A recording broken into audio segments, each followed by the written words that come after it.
Hello, everyone. Good afternoon. My name is Arash Shirinbab, and I'm live from California. I live in Berkeley. It's in the East Bay, close to San Francisco and Berkeley. And it's been a privilege that Alliance for California Traditional Arts, ACTA, had approached me to do a live program on Persian calligraphy, which is my discipline, and I love it. And they've been always very supportive of my work and my colleagues and the traditional arts in general in California. So thanks a lot to them. And I really hope that every one of you are safe and secure and healthy in this pandemic situation. It's been really tough for many of us, but hopefully we all can help each other and support each other and can get past this time and hopefully get back to normal, but better than before with this awareness that the situation is bringing to all of us. So my discipline, as I mentioned, is traditional Persian calligraphy. I dabble in different art forms as well, including the combination of calligraphy and painting and things like the calligraphy that you can see on my background. This is the work that I've done. It's a huge work. I do a ceramic collaboration with an amazing ceramic artist in Petaluma, Forest Les Middleton, and we do a bunch of calligraphy kind of text work on ceramic pieces. And it's been really amazing how this beautiful art can take part in its traditional form and take on to a different mediums and be live and kind of show how it has good potential in the society.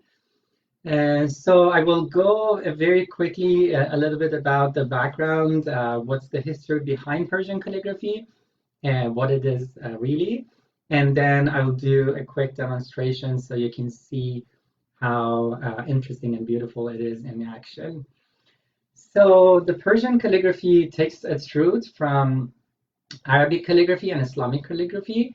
And in the Near East or Middle East, as we call it today, most of the countries that are involved in the Middle Eastern territory of Asia, they were part of the bigger kind of Near East territory in 6th, 7th century. And by the advent of Islam in 7th century, there is this kind of advent of new script, which is called Arabic script, the writing system. The language was there before, so the Arabic language, the Persian language, or Farsi, they were existed far before Islam. But the script was kind of developed fully by the advent of Islam. And then in a very short period of time, we see there are many new calligraphy scripts and styles are being invented. And the art historians believe the main reason is the importance of writing inherently in the Muslim culture, that the Quran and the culture was really pushing and encouraging people to learn and understand and write and read. And then there was the importance of kind of sending the message throughout the Islamic territory, which was expanding from Spain to China from 7th century to 8th, 9th century. It was a huge territory. So they felt that they have to write the scripture first, and then the other knowledge, the literature, the political manifesto, and everything. So they started writing and kind of inventing new styles. And one of the very first styles was called Kufic style or Kufic script, which I'm practicing today. It's many believe that it is the first calligraphy script or style in Islamic tradition and Persian and Arabic calligraphy. And then gradually many other different styles were invented, like thuluth, which is primarily used for architecture. And there's Nastaliq, which is really important script in Iran. and it has been used extensively to write Persian poetry. It's very delicate and very beautiful. The Kufic script that I practice mostly, and I try to kind of revive it because it kind of fell extinct around 13th century. But then gradually nowadays, some of the calligraphers are trying to revive it and bring this amazing traditional style into life. So I got my practice training and apprenticeship with Dr. Jazairi, who is one of the few people in Iran with the Association of Iranian Calligraphers who is teaching this beautiful style and kind of reviving it in a very new form in this modern society.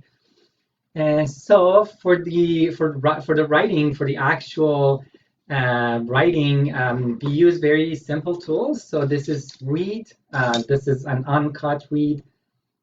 So you can find it in nature. Some people use bamboo. I have some bamboo pens here, and so naturally it is like this. But then we use a pen knife, and we use this tool, which is a flat slab, a wooden or by bone, and we put the pen and cut or trim it. So it should be angled from right to left. And there's this cut from here, which curves it, and then there's the trim from right to left. So it is not like English calligraphy or Western calligraphy that the pen is completely straight, or it is not like Asian calligraphy, Chinese, Japanese, which they use brush. So we use bamboo or reed. And then the other tools, penknife, as I mentioned, and there's the makta, kind of simple tools.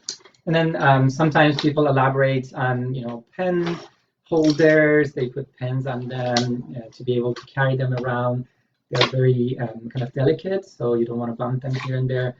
This is a very beautiful, elaborated, handmade pen holder from Isfahan in Iran, beautifully painted. So those are most of the tools. And the paper that I use is usually a glossy or semi-glossy paper, because on a surface that is not very smooth, this type of pen could have a lot of resistance because many of the strokes are pull as opposed to push. So if it is glossy or semi-glossy, it makes it much easier. But for my workshops and demos, because I have to work on a bigger piece of paper or canvas, so for example, on my back, it's on canvas, I usually use a bigger pen. It could be a simple piece of wood that is trimmed and cut, so it will be kind of ergonomic in terms of writing. And then I put a piece of cloth around it, just regular, so it absorbs enough ink when I am using it to write. So without further ado, let's go to I'm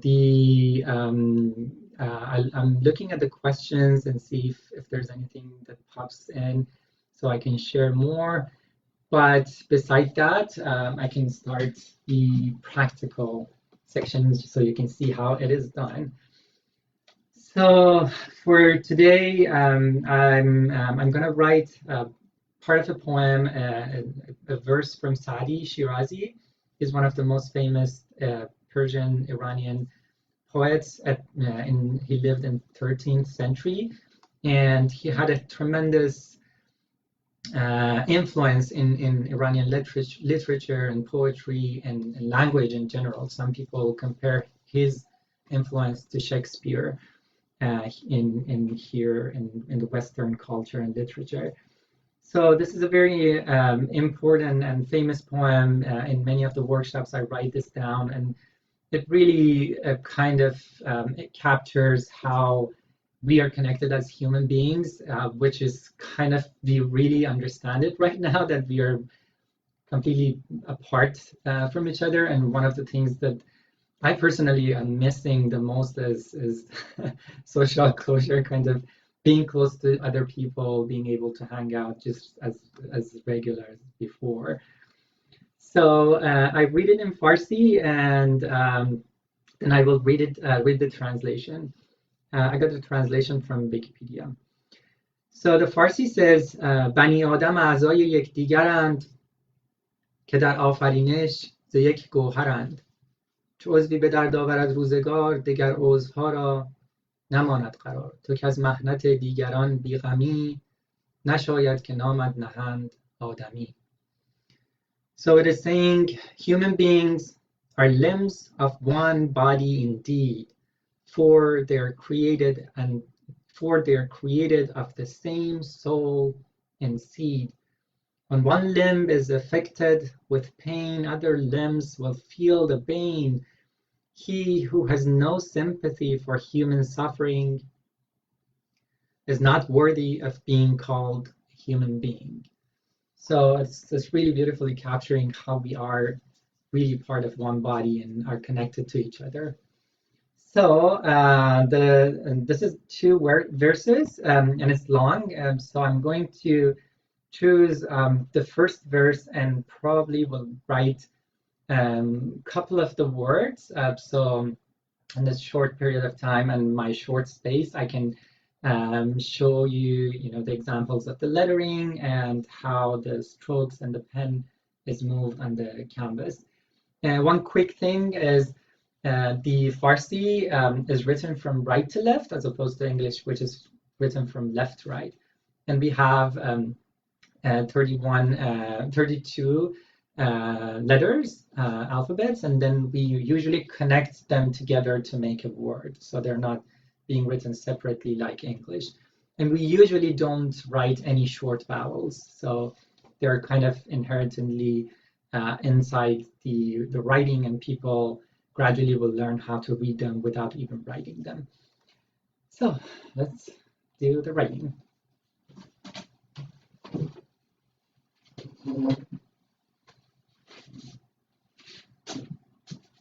Okay, let's set this up here. So,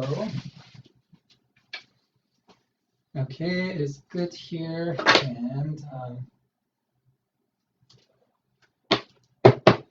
one quick thing about the ink is that usually in a traditional way, I get the ink from Iran, which is not very thick, and it has a little bit of opacity to it.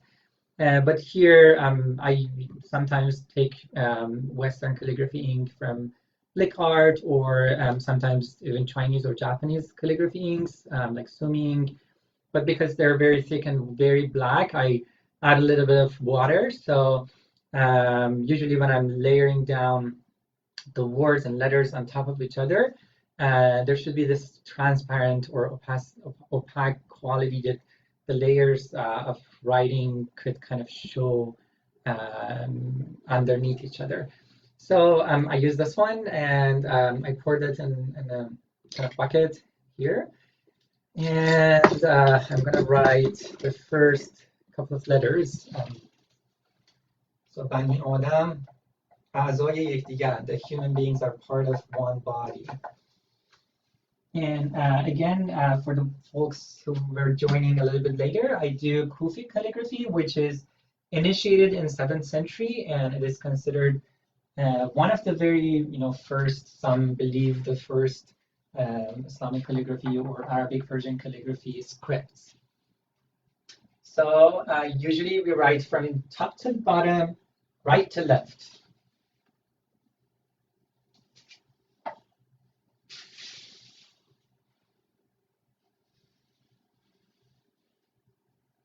So the Kufic script is very angular. It uses a lot of vertical and a lot of horizontal strokes. And usually the horizontals are more seen in the calligraphy.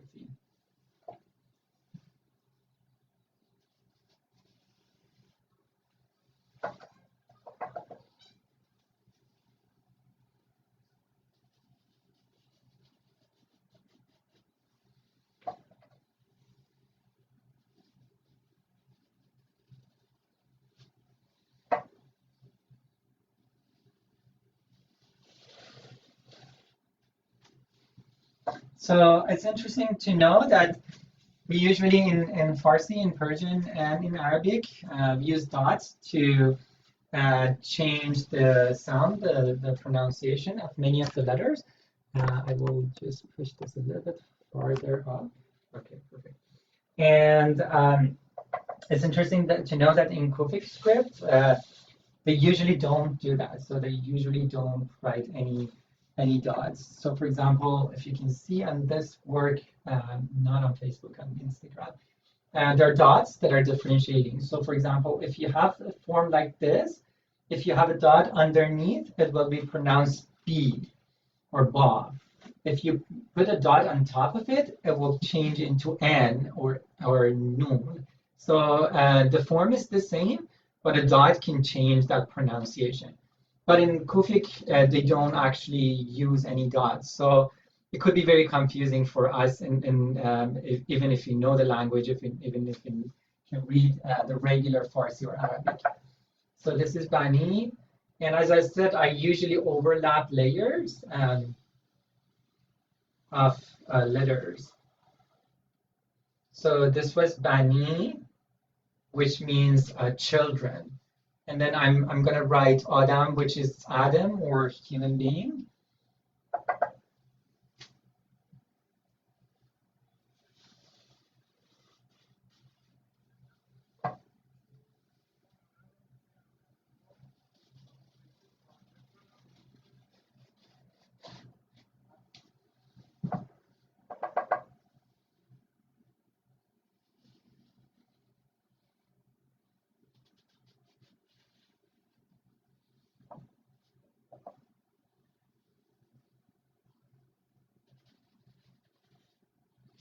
So this one, and this one, they are constructing Adam, which translates into Adam or human beings.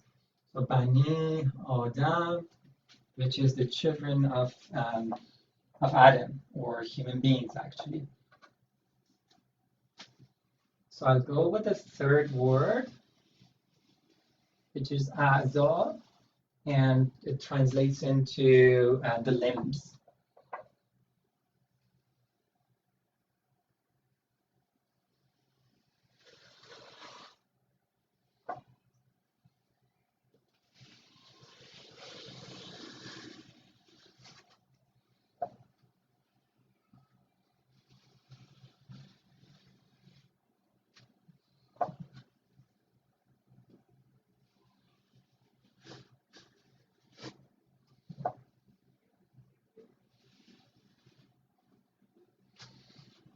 So A'za, Bani Adam, A'za, which was the children of Adam or human beings, are part of or limbs, are limbs.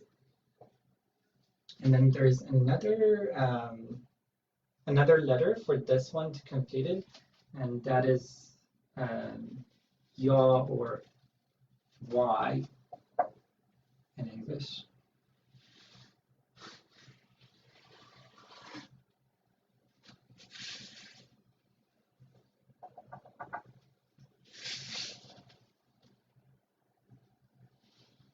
So I'm going to write Yek, which is one.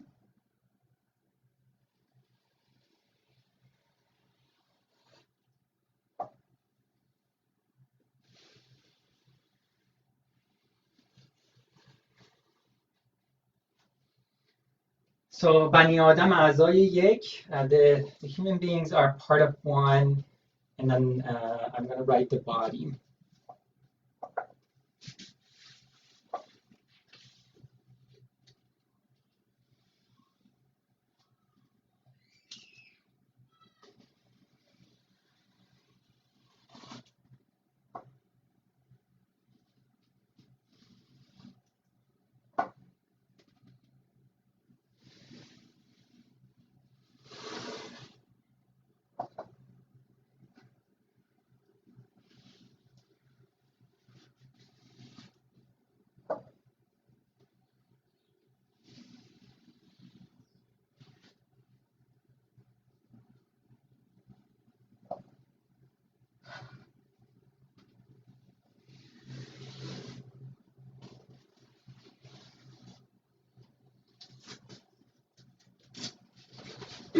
So let's read it again with each other to make sure that we understand what I'm writing.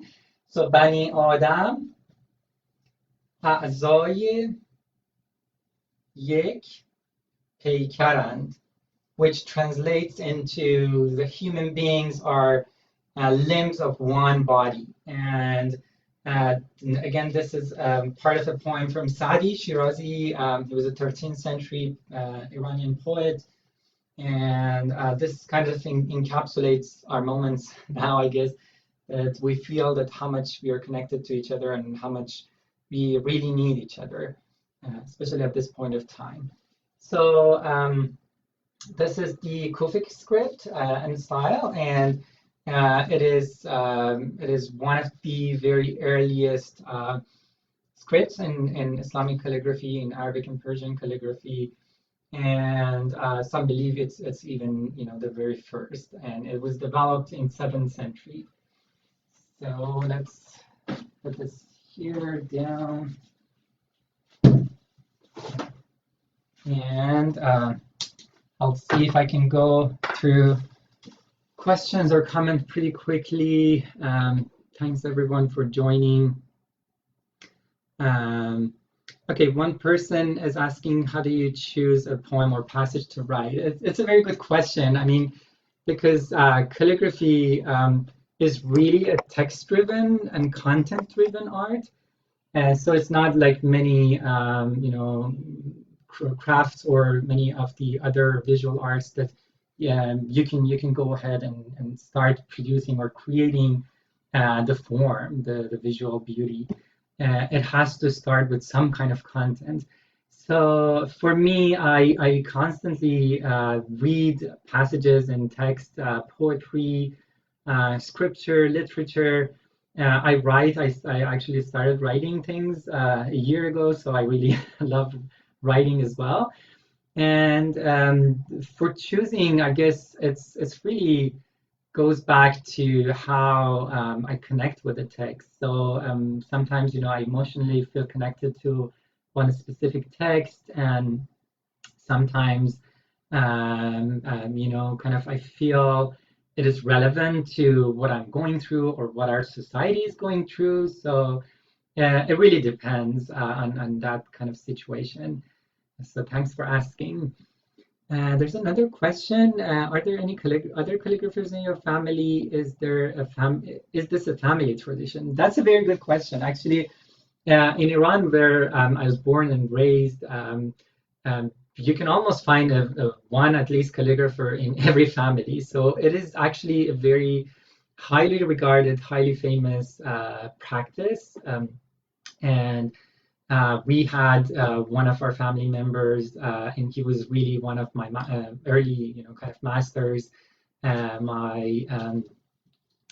My aunt's husband in Kerman, and he was constantly practicing. And I can remember as a child, we were like going camping or here and there, and everywhere he had his practice sheets and practice kind of equipments with him, and he would sit down, get calm and relax and start writing. And it's really like a meditation practice when a calligrapher starts writing and writing.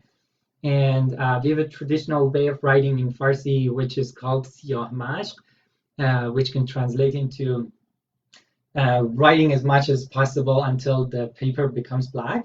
So it's very interesting, and it started with this notion that in the old days, paper was rare, so people had hard time finding paper. So when the calligraphers were practicing, they would write and write and write as much as they could on the paper until the paper would literally become black. And then gradually that practice became its own kind of mastery. So masters would do these beautiful pieces of abstract calligraphy that is black and white and letters weaving into each other.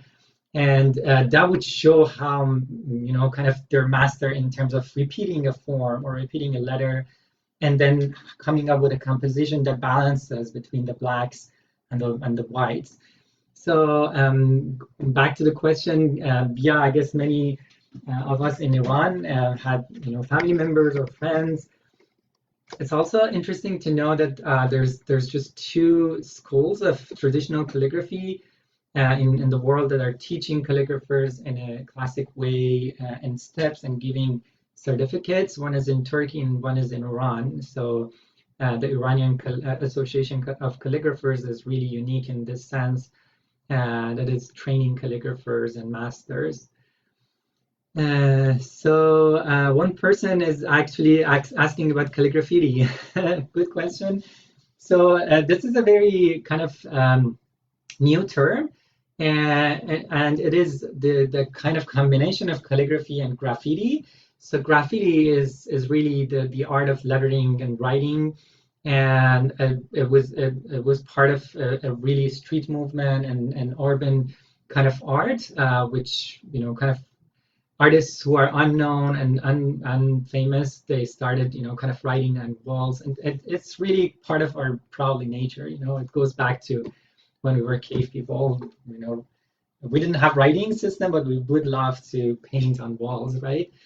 And then gradually it became its own practice and art, and there are now many amazing graffiti artists who are doing museum works. They're not just into the streets and find whatever wall they can find and write on it. They're invited and they have a dedicated space.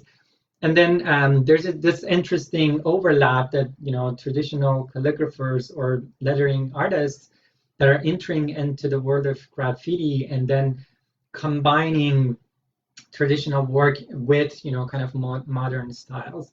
So usually in graffiti, an artist has his or her own style, and that is kind of personal.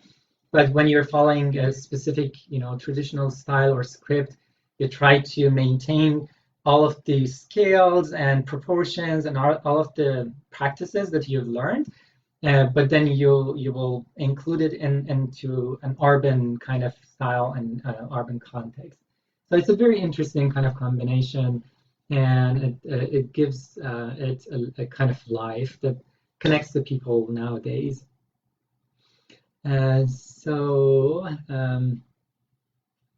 Another question, is there an art course or courses for this art that I could take?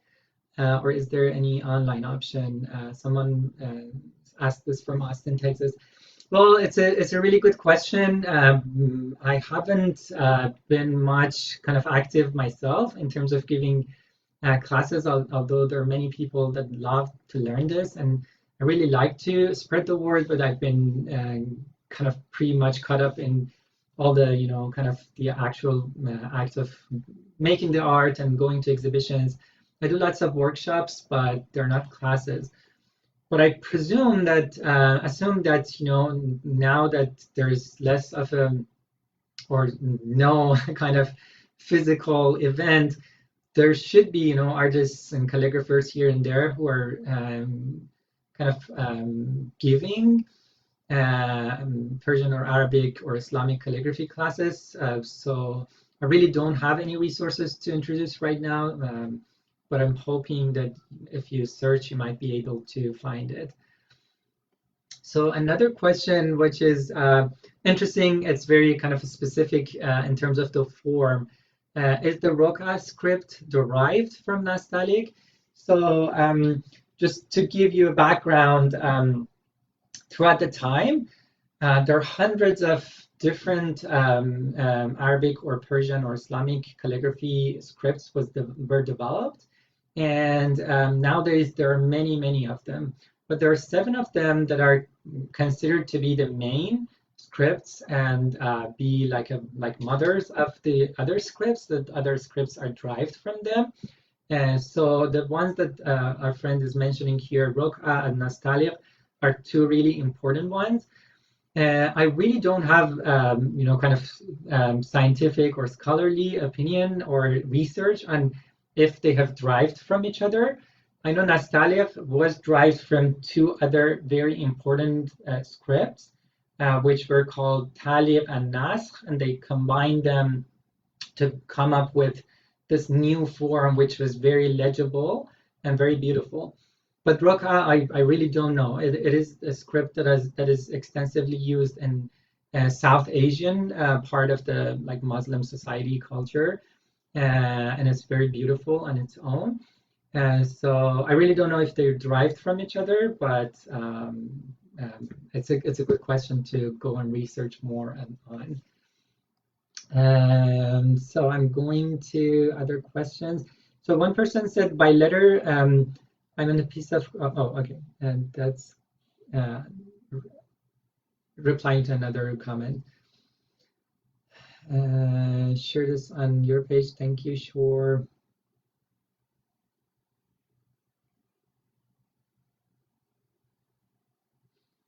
Okay, so thank you so much for all of the comments and encouragement.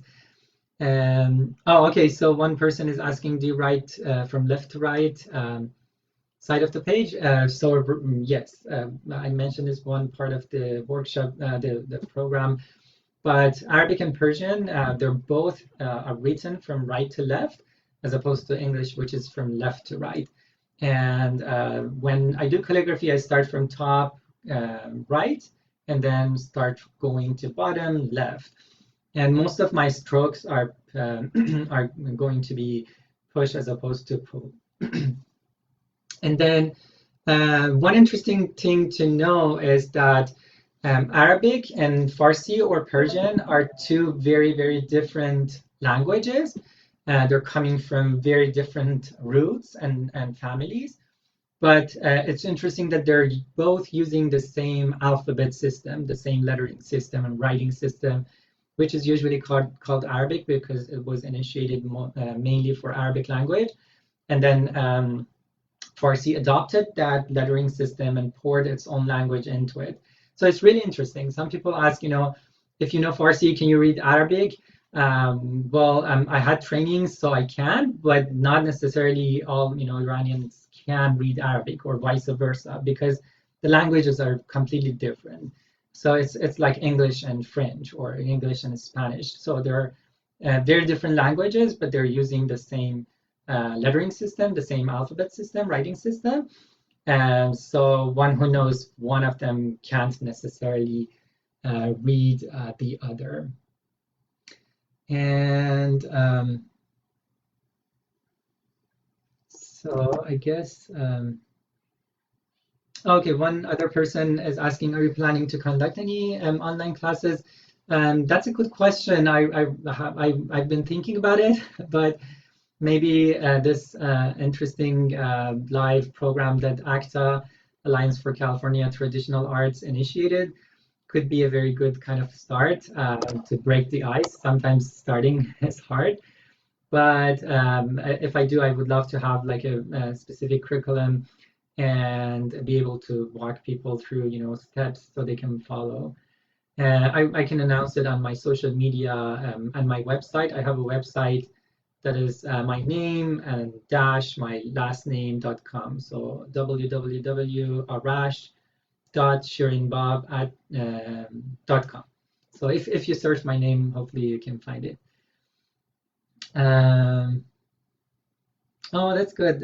Is there any art or books or music that have been good companions during this strange time?